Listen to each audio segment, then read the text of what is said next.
আল্লাহ তাআলা সাইয়েদনা ইউনুস আলাইহিস সালামের নামে কালামুল্লাহ মাজিদে একটি পরিপূর্ণ সূরা তিনি দান করেছেন।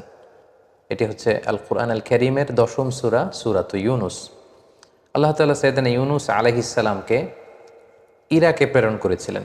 ইরাকের বর্তমান যে মোসেল শহর আছে, সেই মোসেল শহরের পাশে নিনোভা নামে একটি নগরী ছিল, অনেক প্রাচীন নগরী, এবং সে সময় থেকেই এই এলাকাটি একটি সিভিলাইজড, একটি সভ্য এলাকা বা জনপদ ছিল।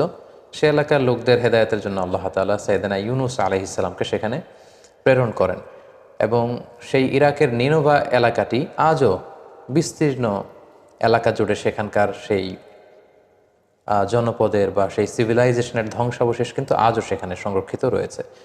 সাইয়েদনা ইউনুস আলাইহিস সালামকে যে আল্লাহ তাআলা ইরাকের নিনোভা এলাকায় পাঠিয়েছিলেন, তার আরও একটি প্রমাণ হচ্ছে আল্লাহ রাসূল সাল্লাল্লাহু আলাইহি ওয়াসাল্লাম যখন মক্কা থেকে তায়েফে যান এবং তায়েফের লোকজন যখন রাসূল সাল্লাল্লাহু আলাইহি ওয়াসাল্লামের দাওয়াতকে প্রত্যাখ্যান করলো, তখন আল্লাহ রাসূল সাল্লাল্লাহু আলাইহি ওয়াসাল্লামের সাথে আদ্দাস নামে একজন খ্রিস্টান স্লেভ, খ্রিস্টান একজন দাসের সাক্ষাৎ হয়। তো রাসূল সাল্লাল্লাহু আলাইহি ওয়াসাল্লাম তাকে জিজ্ঞেস করেছিল যে তোমার নাম কি? সে বলেছিল আদ্দাস। রাসূল সাল্লাল্লাহু আলাইহি ওয়াসাল্লাম জিজ্ঞেস করলেন যে মিন আইয়িল বিলাদি আনতা, তুমি কোন দেশের মানুষ? তখন সে বলল যে আমি নিনোভা এলাকার মানুষ। তখন রাসূল সাল্লাল্লাহু আলাইহি ওয়াসাল্লাম বললেন যে ইউনুস ইবনু মাত্তা যেই নিনোভা শহরে এসেছিল সেই এলাকার লোক তুমি? তখন আদ্দাস বলল যে আপনি কি করে জানলেন? আল্লাহ রাসূল সাল্লাল্লাহু আলাইহি ওয়াসাল্লাম বললেন জানবো না, কারণ ইউনুস তো আমার ভাই, আমিও নবী, তিনিও ছিলেন নবী। একথা বলার সাথে সাথে আদ্দাস রাসূল সাল্লাল্লাহু আলাইহি ওয়াসাল্লামের হাতে চুম্বন করলেন, এবং সেখানে রাসূল সাল্লাল্লাহু আলাইহি ওয়াসাল্লাম যখন তার কাছে সঠিক দাওয়াত উপস্থাপন করলেন, তখন আদ্দাস রাসূল সাল্লাল্লাহু আলাইহি ওয়াসাল্লামের হাতে হাত রেখে কালিমা পড়ে মুসলমান হয়েছিল। এবং এই ঘটনাটি সিরাতে ইবনে হিশামে কিন্তু উল্লেখ হয়েছে। এই কথোপকথন বা কনভারসেশন থেকেও কিন্তু আমরা রাসূল সাল্লাল্লাহু আলাইহি ওয়াসাল্লামের এই কথা থেকেও বুঝতে পারি যে সাইয়েদনা ইউনুস আলাইহিস সালামকে আল্লাহ তাআলা ইরাকের নিনোভা নগরীতে হেদায়েতের বাণীবাহক হিসেবে তিনি প্রেরণ করেছিলেন। আমরা সরাসরি কোরআন থেকে সাইয়েদনা ইউনুস আলাইহিস সালামের জীবন প্রবাহ জানবার আগে খুব সংক্ষেপে ওনার জীবনে ঘটে যাওয়া ঘটনা প্রবাহের একটি সংক্ষিপ্ত বিবরণ আপনাদের সামনে তুলে ধরতে চাই।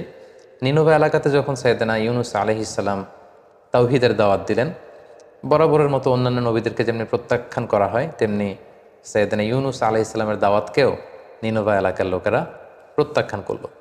আল্লাহ নবী ইউনুস আলাইহিস সালাম বললেন যে আমার দাওয়াত যদি তোমরা না মেনে নাও, তাওহীদে যদি তোমরা বিশ্বাসী না হও, আল্লাহ তাআলার একত্ববাদ যদি তোমরা স্বীকার না করো, তাহলে আল্লাহ তাআলার পক্ষ থেকে কঠিন আযাব কিন্তু তোমাদের জন্য অপেক্ষা করছে। তারা বলল তাহলে ঠিক আছে, আপনি যদি সত্য নবী হয়ে থাকেন আযাব নিয়ে আসেন। তিনি বললেন ঠিক আছে, তোমাদের উপর অমুক অমুক দিন ভয়াবহতম আযাব আল্লাহ তাআলার পক্ষ থেকে নেমে আসবে। কিন্তু মজার ব্যাপার হলো আযাব নেমে আসলো না। আযাব নেমে না আসার কারণে সাইয়েদনা ইউনুস আলাইহিস সালাম ভাবলেন যে আমি বলেছি আযাব আসবে, কিন্তু আযাব তো আসছে না। তিনি এলাকা থেকে হিজরত করলেন। কিন্তু সাধারণত নবীদের বৈশিষ্ট্য হচ্ছে ওনারা আল্লাহ তাআলার নির্দেশনা ছাড়া কোনো এলাকা ছাড়েন না, বা নিজ কওমের লোকদেরকে ছেড়ে অন্য কোথাও চলে যান না। কিন্তু সাইয়েদনা ইউনুস আলাইহিস সালাম তিনি এলাকার লোকদেরকে ছেড়ে, এলাকা ছেড়ে হিজরত করলেন, বন্দরে চলে গেলেন। To make the long story short, তিনি বন্দরে যেয়ে একটা নৌকায় তিনি চেপে বসলেন, একটা বোঝাই করা, মাল বোঝাই করা নৌকায় তিনি চেপে বসলেন। নৌকা চলতে আরম্ভ করলো, সাগরের মাঝখানে হঠাৎ করে সুনামি তৈরি হলো, ঝড় শুরু হলো, নৌকা ডুবে যাবে যাবে প্রায়। সবাই মিলে প্ল্যান করলো যে একজনকে যদি সাগরে আমরা ফেলে দেই তাহলে হয়তো নৌকাটা বেঁচে যাবে। এখন কাকে ফেলা হবে? কেউই তো রাজি হচ্ছে না। তখন তারা লটারি করলো। লটারিতে বারবার ইউনুস আলাইহিস সালামের নাম আসে। তিনবার যখন সাইয়েদনা ইউনুস আলাইহিস সালামের নাম আসলো, সবাই মিলে আল্লাহর নবী ইউনুস আলাইহিস সালামকে সাগরে নিক্ষেপ করলো, এবং আল্লাহ তাআলার আদেশে বিশাল তিমি মাছের আকৃতির একটি বড় মাছ এসে আল্লাহর নবী ইউনুস আলাইহিস সালামকে গিলে ফেললো। ওইদিকে আযাব তখন না আসলেও আল্লাহ তাআলা যখন চাইলেন ঠিক তখন আযাব সাইয়েদনা ইউনুস আলাইহিস সালামের কওমের উপর আপতিত হতে লাগলো। কিন্তু আযাবের নিদর্শন দেখে প্রচণ্ড বাতাস, আকাশ লাল হয়ে যাচ্ছে, মেঘে ঘনীভূত হয়ে যাচ্ছে, বিকট শব্দ হচ্ছে, এগুলো যখন তারা দেখতে আরম্ভ করলো, ইউনুস আলাইহিস সালামের কওমের লোকেরা বুঝতে পারলো যে আসলে ইউনুস ইবনে মাত্তা তিনি সত্যিকার অর্থেই আল্লাহর নবী, তিনি মিথ্যা কিছু বলেননি, আসলে আল্লাহ তাআলার আযাব কিন্তু আমাদেরকে পাকড়াও করবে। এই চিন্তা থেকে ইউনুস আলাইহিস সালামের কওমের সবাই ঘর থেকে বেরিয়ে আসলো, এবং সবাই কান্নাকাটি করে কায়মানো পাখি আল্লাহ তাআলার কাছে তওবা করে তারা মুমিন হয়ে গেল। এবং তাদের তাওবাটা এতটা ইখলাসপূর্ণ ছিল, এতটা আন্তরিক এবং সিনসিয়ার তাওবা ছিল, আল্লাহ তাআলা যে আযাব একেবারে তাদের মাথার উপরে চেপে বসেছে, এখনই সে আযাব তাদেরকে ধ্বংস করে দিবে, এই আযাব আল্লাহ তাআলা সরিয়ে নিলেন। কিন্তু এলাকায় যে বিশাল ঘটনা ঘটে গিয়েছে তার কিছুই কিন্তু ঘূর্ণাক্ষরেও আল্লাহ নবী ইউনুস আলাইহিস সালাম জানেন না। বরং ওনাকে নৌকা থেকে যখন ফেলে দেয়া হলো, তিমি মাছ গিলে ফেললো এবং দীর্ঘ সময় তিনি তিমি মাছের পেটে ছিলেন এবং সেখানে মাছের পেটে তিনি অনুভব করলেন যে আমি আল্লাহ তাআলার নির্দেশনা ছাড়া চলে আসা ঠিক হয়নি।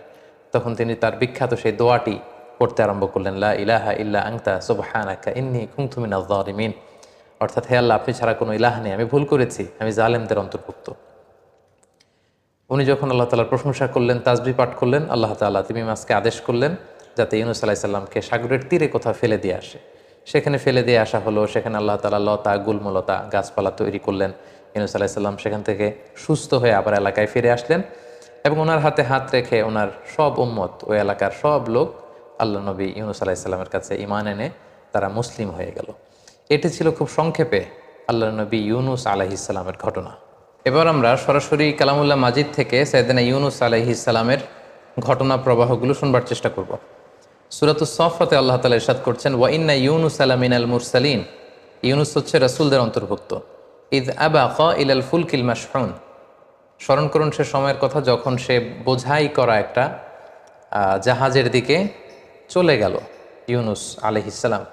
এখানে আল্লাহ তাআলা আবাকা শব্দটা ব্যবহার করেছেন। আবাকা বলা হয় কোনো দাস যখন তার মনিবের কাছে না বলে, মনিবের কাজ না করে পালিয়ে চলে যায়, সেটাকে আরবিতে আবাকা বলে।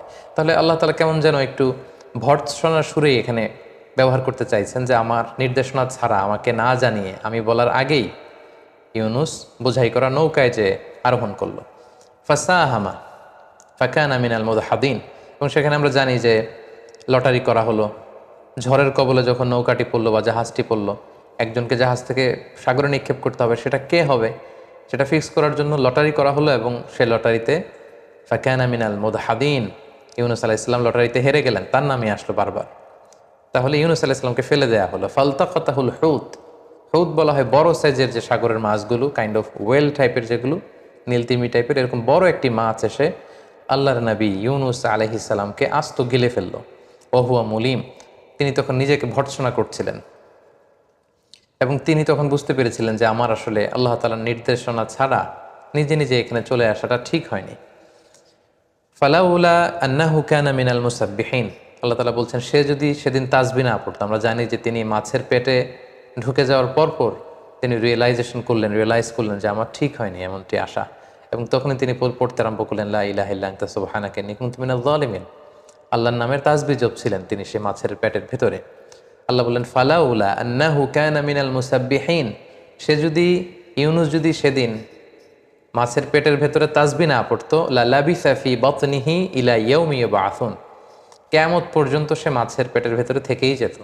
অর্থাৎ তিমি মাছের পেটের ভেতরেই ইউনুসের কবর হয়ে যেত, সেখানেই সে থাকতো, তার আর সেখান থেকে মুক্ত হওয়ার কোনো ব্যবস্থা হতো না। এই এক্সপ্রেশনগুলো এসেছে সূরাতুস সাফফাতে। এরপর আমরা যদি সূরাতুল আম্বিয়ার দিকে তাকাই তাহলে দেখব আল্লাহ তাআলা বলছেন, ওয়াযান্নুনি ইয যাহাবা মুগাদিবান। যান্নুন মানে হচ্ছে মাছওয়ালা।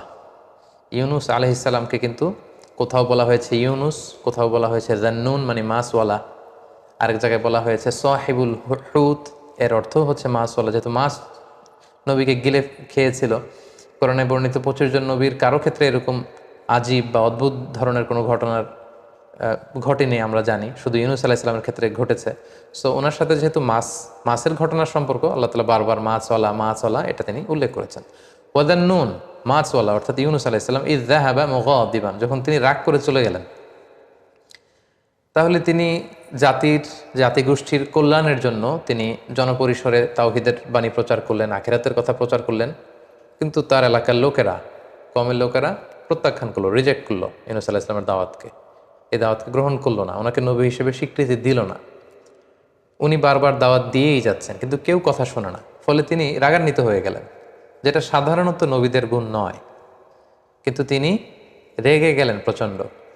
রেগে তিনি এলাকার লোকদেরকে ছেড়ে আল্লাহর নির্দেশনা ব্যতি রেখে তিনি নৌকায় যেয়ে আরোহণ করলেন। সাধারণত কোনো নবীর জন্য এটা শোভনীয় নয় যে ওনাকে যে কাজে বা যে দায়িত্বে অ্যাসাইন করা হয়েছে সে ব্যাপারে তিনি আল্লাহ তাআলার কোনো নির্দেশনা ছাড়া হিজরত করা বা ওই এলাকা ত্যাগ করে চলে যাওয়া সাধারণত নবুয়তির যে বৈশিষ্ট্য এটার সাথে এটা যায় না। ফাযান্না আল্লান নাকদিরা আলাইহি।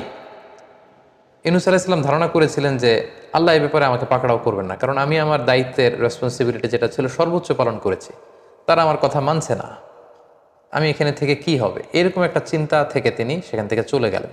তিনি ভাবলেন যে এজন্য আল্লাহ আমাকে ভৎসনা করবেন না বা পাকড়াও করবেন না। তারপরের ঘটনা আমরা জানি, সাগরে তুফান, ওনাকে ফেলে দেয়া হয়, মাছ এসে ওনাকে গিলে ফেললো। ফানাদা ফিল যুলুমাত, সাগরের একেবারে অতল গহ্বরে বিশাল তিমি মাছের পেটের ভেতরের অন্ধকারে তখন তিনি আওয়াজ তুলে ডাক দিলেন, ফানাদা, তিনি আল্লাহ তাআলাকে ডাকলেন আর পড়লেন, আন লা ইলাহা ইল্লা আনতা সুবহানাক, হে আল্লাহ তুমি ছাড়া কোনো ইলাহ আমার নেই, আমাকে বাঁচাবার, আমাকে রক্ষা করবার মতো দ্বিতীয়টি কেউ নেই। সুবহানাক, তুমি মহাপবিত্র, পুতু পবিত্র, তোমার পবিত্রতার বর্ণনা আমি দিচ্ছি। ইন্নী কুনতু মিনাজ জালিমিন, হে আল্লাহ আমি নিজে তো জালিমদের অন্তর্ভুক্ত হয়ে গেলাম, আমি তো ভুল করে ফেলেছি, তোমার নির্দেশনা ছাড়া আমার কওমের লোকদেরকে ছেড়ে দিয়ে আমি যে নিজের ইচ্ছে মতো, নিজের বুদ্ধি মতো, চিন্তা মতো চলে এসেছি, আল্লাহ আমি ভুল করে ফেলেছি। তাহলে কিছু সময়ের জন্য তিনি আল্লাহর নির্দেশনা ছাড়া চলে গেল, মুহূর্তেই কিন্তু তিনি আল্লাহ তাআলার দিকে রুজু করলেন, আল্লাহর দিকে ফিরে আসলেন, আল্লাহর তাসবিহ জপতে শুরু করলেন এবং আল্লাহ তাআলার কাছেই তিনি সাহায্য চাইলেন। এবং সাগরের অতল গহ্বরে মাছের পেটের ভেতরে থেকে উনি যখন এই দোয়াটা পড়লেন, আল্লাহ তাআলা বললেন, ফাস্তাজাবনা লাহ, আমি ইউনুসের এই ডাকে, এই দোয়ায় আমি সাড়া দিলাম। ওয়ানাজ্জাইনাহু মিনাল গাম, আর এই বিপদ থেকে তাকে আমি মুক্ত করলাম। ওয়াকাযালিকা নুনজিল মুমিনিন, আর এইভাবেই বিশ্বাসীদেরকে আমি আল্লাহ তাআলা মুক্তি দিয়ে থাকি। সূরাতুল আম্বিয়াতে ইউনুস আলাইহিস সালামের ব্যাপারে এরকম ঘটনাটা এসেছে।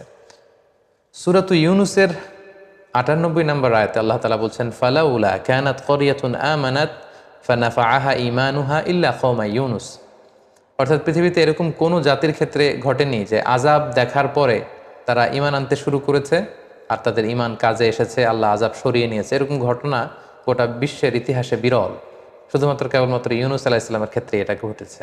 আযাব এসেছিল, কিন্তু কওমের লোকেরা সবাই ঘর থেকে বেরিয়ে কান্না জুড়ে দিল, তারা তওবা করলো, তাদের তাওবা দেখে, তাদের আন্তরিকতা দেখে আল্লাহ তাআলা সে আযাবকে সরিয়ে নিলেন।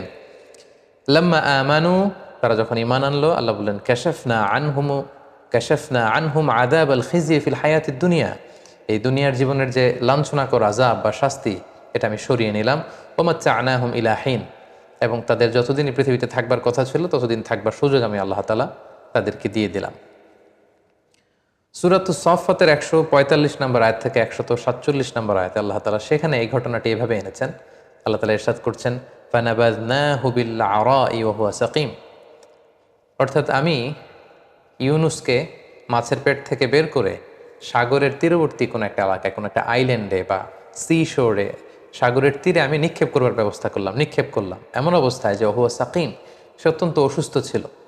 কারণ আমরা জানি মাছের পেটের ভেতরে তিনি ছিলেন, কতদিন ছিলেন আমরা জানি না।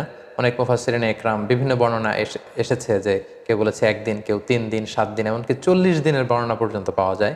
যেহেতু কোরআন এটিকে অনির্দিষ্ট রেখেছে, আমরাও সেটিকে অনির্দিষ্টভাবেই বিশ্বাস করব যে কতদিন ছিলেন আল্লাহ তাআলা ভালো জানেন। এবং তিমি মাছের পাকস্থলীর ভেতরে যেহেতু তিনি ঢুকে গিয়েছিলেন, সেখানে পাকস্থলীর ভেতর যে অ্যাসিডিটি থাকে সেটার কারণে ওনার চামড়ায় ক্ষতি হয়েছিল, দেহে ক্ষতি হয়েছিল, ক্ষত হয়েছিল, স্বেচ্ছাতে হয়ে গিয়েছিল। এজন্য আল্লাহ তাআলা বলছেন ওহুয়া সাকিম, সে অসুস্থ ছিল। এই অসুস্থ অবস্থায় তাকে আমি তিমি মাছের পেট থেকে বের করে সাগরের তীরে নিক্ষেপ করার ব্যবস্থা করলাম। এই অসুস্থ দেহ নিয়ে তিনি সাগর তীরে পড়ে রইলেন। আল্লাহ তাআলা বলছেন, ওয়াম্বাতনা আলাইহি শাজারাতাম মিন ইয়াকতিন, তারপর তার চারপাশে আমি লতা জাতীয় কিছু গাছ উৎপন্ন করলাম। সাগরের তীরে সাধারণত গাছপালা থাকে না। আল্লাহ তাআলা বললেন, আমি অসুস্থ ইউনুসকে সুস্থ করবার জন্য সেখানে কিছু ইয়াকতিন, অনেক মুফাসসিরিনে ইকরাম এটাকে লাউ গাছ বলেছেন। বেসিকলি ইয়াকতিন হচ্ছে এমন ধরনের কিছু প্ল্যান্টস বা গাছপালা যেগুলোর মজবুত গোড়া হয় না, লতা পাতা দিয়ে যেই ফল ফসলগুলো হয় এগুলোকে ইয়াকতিন বলে, যেমন শশা, বাঙ্গি, তরমুজ, লাউ, এগুলো। তো এই লাউ জাতীয় কিছু গাছপালা আমি ইউনুস এর সুস্থতার জন্য আমি সেখানে উৎপন্ন করলাম। সেই ফল খেয়ে সেটার ছায়ায় থেকে থেকে ইউনুস সুস্থ হয়ে গেল। তারপর আল্লাহ তাআলা বললেন, ওয়া আরসালনাহু ইলা মিআতি আলফিন আও ইয়াজিদুন, তারপর তাকে সেখান থেকে তার কওমের কাছে আমি পাঠালাম যাদের সংখ্যা ছিল ১,০০,০০০ বা তার চেয়েও বেশি। ফাআমানু, এবং নবীকে দেখে তারা সবাই ঈমান আনলো। সুবহানাল্লাহি বিহামদিহি। ফামাত্তা'নাহুম ইলা হিন, এবং একটা নির্দিষ্ট সার্টেন পিরিয়ড পর্যন্ত ইউনুস আলাইহিস সালামের কওমের লোকদেরকে পৃথিবীতে বসবাসের সুযোগ আমি আল্লাহ তাআলা করে দিলাম। তাহলে সম্মানিত সুধী, এই ছিল কোরআনের ধারা বর্ণনায় সাইয়েদনা ইউনুস আলাইহিস সালামের জীবনী। এবার আমরা সরাসরি ওনার জীবনী থেকে কি কি লাইফ লেসন আমরা নিতে পারি সেদিকে চলে যাব। প্রথম যে লাইফ লেসনটি আমরা ইউনুস আলাইহিস সালামের জীবনী থেকে নিতে পারি সেটা হচ্ছে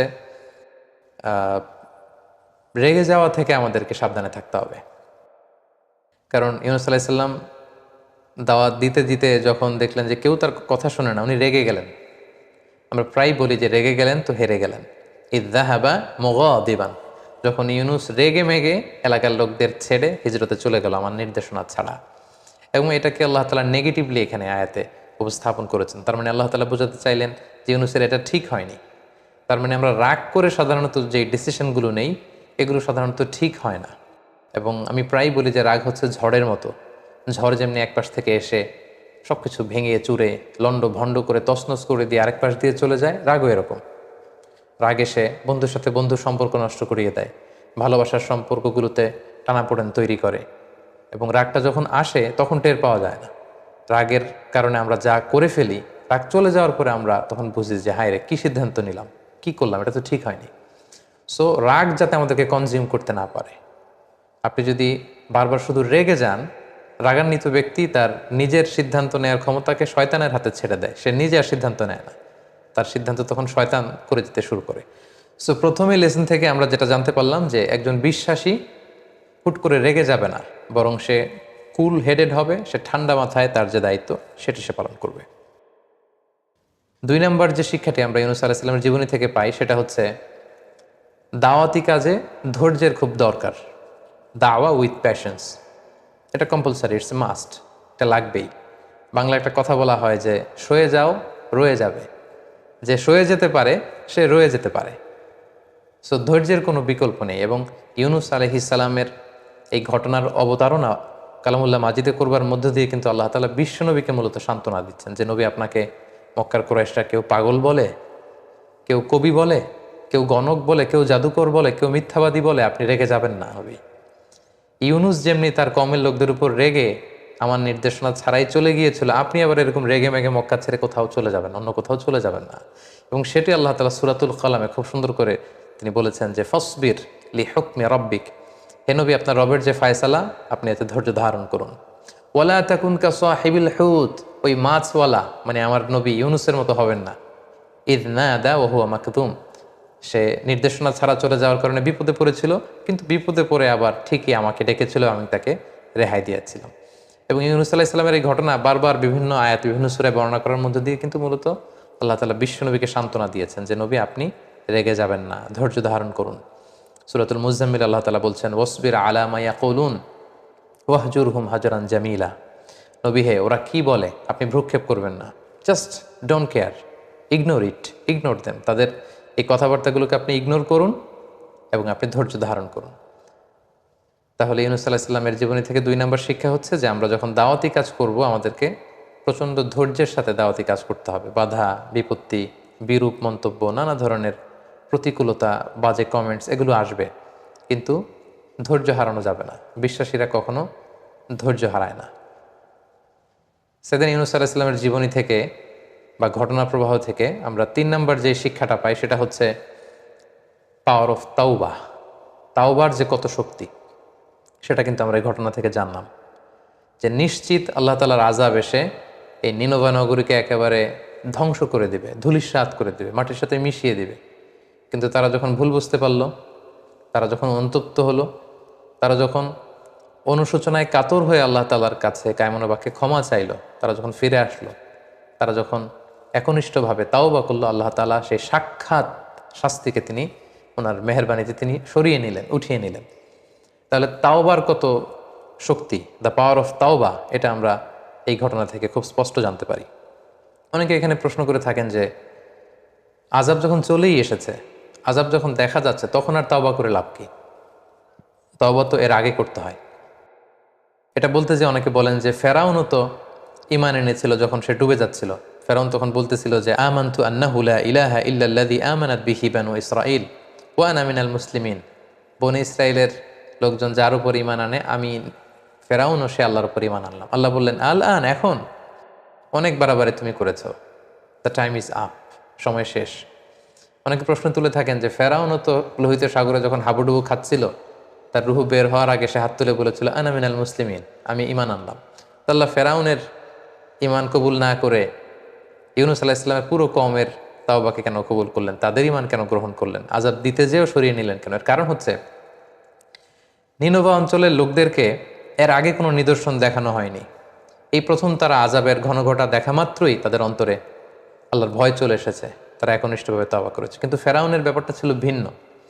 কালামুল্লাহ মাজিদে এসেছে যে ৩০ আয়াত, ১, ২, ৩, ৪ করে ৯টা মুআজিজা, ৯টা নিদর্শন একের পর এক ফেরাউনকে, মিশরীদেরকে বারবার এগুলো দেখানোর পরেও ফেরাউনের ঔদ্ধত্য, দাম্ভিকতা কোনোভাবেই কমছিল না। সরাসরি মুসা আলাইহিস সালাম লাঠি ফেললেন, এটা সাপ হয়ে গেল। পুরো মিশরের বড় বড় জাদুকরদের বানানো জাদুগুলোকে খেয়ে সেই অজগর সাপ, সেই বড় সাপ ফনা তুলে দাঁড়িয়ে রইল। এরকম একটা দুইটা নয়, ৯টা নিদর্শন দেখানোর পরেও কিন্তু ফেরাউন আল্লাহ তাআলার প্রতি ঈমান আনেনি। এজন্য ফেরাউনের প্রেক্ষাপট আর ইউনুস আলাইহিস সালামের কওমের নিনোভা নগরীর প্রেক্ষাপট একেবারেই আলাদা। তাহলে এই ঘটনা থেকে আমরা বুঝলাম যে তাওবার পাওয়ার কিন্তু খুব বেশি, চোখের পানির শক্তি অনেক বেশি। এক ফোঁটা পানি জাহান্নামের আগুনকে নিভিয়ে দেয়। অনুতপ্ত বান্দার চোখের পানির ফোঁটা, এটা চোখ বেয়ে, নাকের ডগা বেয়ে জমিনে পড়ার আগে আল্লাহ তাআলা বান্দার জীবনের সব গুনাহ ক্ষমা করে দেয়। এবং 2 ফোঁটা পানি আল্লাহ তাআলার কাছে সবচেয়ে বেশি প্রিয়, জেহাদের ময়দানে রক্তের ফোঁটা আর হচ্ছে অনুতপ্ত বান্দার চোখের পানির ফোঁটা। সো কেউ যখন অনুতপ্ত হয়ে আল্লাহর কাছে তওবা করে, সেই তওবা কিন্তু আল্লাহ তাআলা কবুল করেন। তাহলে দ্য পাওয়ার অফ তাওবা, এটা আমরা এই ঘটনার মধ্য দিয়ে জানতে পারলাম। ইউনুস আলাইহিস সালামের এই জীবনী থেকে আমরা আরেকটা ব্যাপার জানতে পারি, সেটা হচ্ছে আল্লাহ তাআলা তার সৃষ্ট যে কোনো প্রাণীকে যে কোনো কাজে তিনি লাগাতে পারেন। জাস্ট আল্লাহ তাআলা অর্ডার করেন। তিনি হচ্ছেন কুন ফায়াকুনের মালিক। তিনি শুধু বলেন হও, সাথে সাথে হয়ে যায়। বি ইট ওয়াজ ফাআলুল লিমা ইউরিদ, তিনি যা ইচ্ছে তিনি তাই করতে পারেন। তার নমুনা বা নিদর্শন কিন্তু আমরা ইউনুস আলাইহিস সালামের এই ঘটনা প্রবাহের মধ্য দিয়ে দেখলাম, যে তিনি সাগরের মাছকে যখনই বললেন যে এখন তুমি ইউনুসকে গিলে ফেলবে, বিশাল তিমি মাছ ইউনুস আলাইহিস সালামকে গিলে ফেললেন, কিন্তু ডাইজেস্ট করলেন না। আল্লাহ ডাইজেস্ট করালেন না, তিমি মাছ কিন্তু পেটের মধ্যে রেখে দিল। এবং আল্লাহ তাআলা যখনই বললেন যে তাকে আবার সাগরের পাড়ে রেখে আসো, তিনি যখন পেটের ভেতরে তাসবিহ পড়ছিলেন, সেই তিমি মাছ কিন্তু, যেই তিমি মাছ গিলে ফেললো টপ করে, সেই তিমি মাছ আবার সাগরের তীরে উদ্গীরণ করে ইউনুস আলাইহিস সালামকে রেখে আসলেন। তাহলে আমরা দেখলাম যে যেই প্রাণীকে আল্লাহ তাআলার প্ল্যান অনুযায়ী আল্লাহ যখন কাজে লাগাতে চান, সেটা কিন্তু আল্লাহ তাআলা লাগিয়ে থাকেন। আমরা দেখেছি যে আবাবিল, মানে ঝাঁকে ঝাঁকে পাখি দিয়ে তিনি আব্রাহার বাহিনীকে ধ্বংস করেছেন। যে আব্রাহা আল্লাহর ঘর কাবাকে ধ্বংস করতে এসেছিল, তাদেরকে ধ্বংস করার জন্য আল্লাহ পাখির ফোর্স, বার্ড ফোর্সকে কাজে লাগালেন। ওয়া আরসালা আলাইহিম তৈরন আবাবিল, ঝাঁকে ঝাঁকে প্রত্যেকে যেই পাখির ঝাঁক এসে, পাখির 2 পায়ে 2টি আর চঞ্চুতে ঠোঁটে 1টি করে পাথর ঝাঁকে ঝাঁকে আব্রাহার সৈন্যবাহিনীর উপর পাথর মেরে তাদেরকে একেবারে কাসফিম মাকুল, খেয়ে ফেলা তৃণভূষির মতো বানিয়ে দিল। তার মানে কখনো তিনি তার প্ল্যানকে বাস্তবায়ন করার জন্য সাগরের তিমি মাছকে কাজে লাগান, কখনো তিনি আকাশে ভেসে বেড়ানো পাখিগুলোকে কাজে লাগান। আবার যেই আব্রাহা কাবা ঘর ধ্বংস করার জন্য হাতিতে চড়ে এসেছিল, সূরাটির নাম হচ্ছে সূরাতুল ফিল, মানে হাতির সূরা, দ্য সূরা অফ এলিফ্যান্ট। এবং সেই ইয়ামান থেকে হাতি মক্কা পর্যন্ত এসেছে, কিন্তু মক্কার ওই জায়গার পর থেকে যখন আল্লাহ তাআলা হাতিকে অর্ডার করলেন যে এর সামনে আর যাওয়া যাবে না, ঠিকই হাতি কিন্তু আর সামনে যাচ্ছিল না। আব্রাহার বাহিনী হাতিকে পেটাচ্ছিল, অর্ডার করছিল, ফোর্স করছিল, কিন্তু হাতি কিন্তু সামনে যাচ্ছিল না। এর মানে হচ্ছে আল্লাহ তাআলা তার সৃষ্ট জীবদের মধ্যে থেকে যাকে যখন যেই ব্যাপারে অর্ডার করেন, তারা সেগুলো পালন করতে বাধ্য। তাওআন আও কারাহা, ইচ্ছায় হোক অনিচ্ছায় হোক, তারা করতে সেটা বাধ্য। এবং ইউনুস আলাইহিস সালামের মাছের পেটে কি করে তিনি বেঁচেছিলেন, কিভাবে এটা সম্ভব, এটা নিয়ে প্রশ্ন তুলে থাকেন। সেক্ষেত্রে আমরা একটি ঘটনাকে উল্লেখ করতে পারি, যেটি পশ্চিমা বিশ্বের বিভিন্ন জাতীয় দৈনিকে এসেছে। আমরা আমাদের ডেসক্রিপশন বক্সে সেই ঘটনার লিঙ্ক শেয়ার করে দিব। জেমস বার্টলি নামে একজন নাবিক ছিল। সে তার বাকি 2 জন বন্ধুর সাথে একবার ফকল্যান্ড আইল্যান্ডে, সাউথ আটলান্টিকের পাশে, তারা বড় মাছ শিকার করতে গিয়েছিল। সেখানে এক তিমির সাথে তাদের কনফ্লিক্ট হয়। ওই তিমিকে তারা হত্যা করতে চায় এবং আহত করে ফেলে, এবং এক পর্যায়ে এই জেমস বার্টলি নামক লোককে ওই তিমিটা খেয়ে ফেলে। তো আহত হয়ে যাওয়ার কারণে কিছু সময় পরে ওই তিমিটা যখন মরে সাগরে ভেসে ওঠে, তখন তারা সেটাকে জাহাজের উপর উঠিয়ে ওটার পেট কেটে এই জেমস বার্টলিকে 36 ঘন্টা পর বের করে, এবং সে জীবিত সেখান থেকে বের হয়। তো পৃথিবীতেও কিন্তু এরকম অদ্ভুত আজীব ঘটনা এটা ঘটেছে। আর সেক্ষেত্রে ইউনুস আলাইহিস সালাম ছিলেন আল্লাহ তাআলার একজন নবী, এবং কোরআনে বর্ণিত 25 জন নবীর মধ্যে থেকে একজন নবী, এবং সেক্ষেত্রে আল্লাহ তাআলা এটা করতেই পারেন। এবং আল্লাহ তাআলা তার সৃষ্টির মধ্যে থেকে যাকে যখন যেটা অর্ডার করেন, সেই প্রাণীকুল, সেই মৎস্যকুল, সেই পক্ষীকুল, তারা সেগুলো পালন করতে বাধ্য। সাইয়েদনা ইউনুস আলাইহিস সালামের জীবনী থেকে সর্বশেষ যেই লেসনটা আমরা পাই, সেটা হচ্ছে পাওয়ার অফ দোয়া। দোয়ার যে কত শক্তি, ইটস লাইক এ মিজাইল। এটা মিজাইল ক্ষেপণাস্ত্রের মতো। আমি প্রায় বলি যে দোয়াটা হচ্ছে একটা শিল্প, এটা করতে জানতে হয়। কিভাবে আল্লাহর কাছে চাইতে হবে, কেমন করে চাইতে হবে, কোন প্রসেসে চাইতে হবে, এই প্রক্রিয়াটা, এই মেকানিজমটা জানতে হয়। এবং এটা যে কতটা পাওয়ারফুল, আমরা সাইয়েদনা ইউনুস আলাইহিস সালামের এই ঘটনা থেকে আমরা জেনেছি যে আল্লাহ তাআলা সরাসরি বলছেন, ফালাউলা আন্নাহু কানা মিনাল মুসাব্বিহিন। ইউনুস যদি তাসবিহ না পড়তো মাছের পেটে, তাহলে সেখানে ইউনুস শেষ হয়ে যেত। লালাবিসা ফি বাতনিহি ইলা ইয়াউমি ইউবআসুন। কিয়ামত পর্যন্ত ইউনুস সেই মাছের পেটেই থাকতো, মাছের খাদ্য হয়ে যেত। ওটাই হতো সলিল সমাধি, ওটাই হতো ইউনুসের কবর। কিন্তু সেই বিপদের মুহূর্তে যখন আল্লাহ নবী ইউনুস আলাইহিস সালাম আল্লাহর তাসবিহ পড়ছিলেন, আল্লাহর গুণগান সেখানে গাইলেন, এবং আল্লাহর কাছে তিনি কায়মনোবাক্যে দোয়া করলেন, ঠিক সেই মুহূর্তে আল্লাহ তাআলার সাহায্য কিন্তু সেখানে পৌঁছেছে। এবং এই দোয়াটি দোয়ায়ে ইউনুস নামে পরিচিত, যেটি আল্লাহ রাসূল সাল্লাল্লাহু আলাইহি ওয়াসাল্লাম সুনানে তিরমিজির বর্ণনায় তিনি উল্লেখ করেছেন যে দাওয়াতু যিন্নুন। যিন্নুন মানে হচ্ছে মাছওয়ালা, অর্থাৎ ইউনুস আলাইহিস সালামের দোয়া। যে দোয়াটা তিনি মাছের পেটে করেছিলেন, এবং এই দোয়াটি আল্লাহ তাআলার অত্যন্ত প্রিয় একটি দোয়া, তিনি খুব পছন্দ করেন। কোনো বান্দা যদি এই দোয়াটা করে, আল্লাহ তাআলা বড্ড পছন্দ করেন। দোয়াটি হচ্ছে লা ইলাহা ইল্লা আনতা সুবহানাকা ইন্নী কুনতু মিনাজ জালিমিন। এর অর্থটাও বড্ড সুন্দর। এর অর্থ হচ্ছে লা ইলাহা, অর্থাৎ হে আল্লাহ, আপনি ছাড়া আমার কোনো ইলাহ নেই। লা ইলাহা ইল্লা আনতা, আপনি ছাড়া আমার কোনো ইলাহ নেই। সুবহানাক, আমি আপনার পবিত্রতা বর্ণনা করছি, আপনি পুত পবিত্র। ইন্নী কুনতু মিনাজ জালিমিন, আল্লাহ নিশ্চয় আমি ভুল করে ফেলেছি, নিশ্চয় আমি অন্যায় করে ফেলেছি, নিশ্চয় আমি জালিমদের অন্তর্ভুক্ত। হে আল্লাহ, নিশ্চয়ই আমি সীমা লঙ্ঘনকারীদের অন্তর্ভুক্ত। কেউ যদি কোনো বিপদে পড়ে এই দোয়াটা পড়ে, আল্লাহ তাআলা তার ডাকে সাড়া দেয়, সেই দোয়াটি আল্লাহ তাআলা কবুল করেন। আল্লাহ রাসূল সাল্লাল্লাহু আলাইহি ওয়াসাল্লাম বলেছেন, ফাইন্নাহু লাম ইয়াদউ বিহা রাজুলুন মুসলিম ফি শাইইন কত্তু।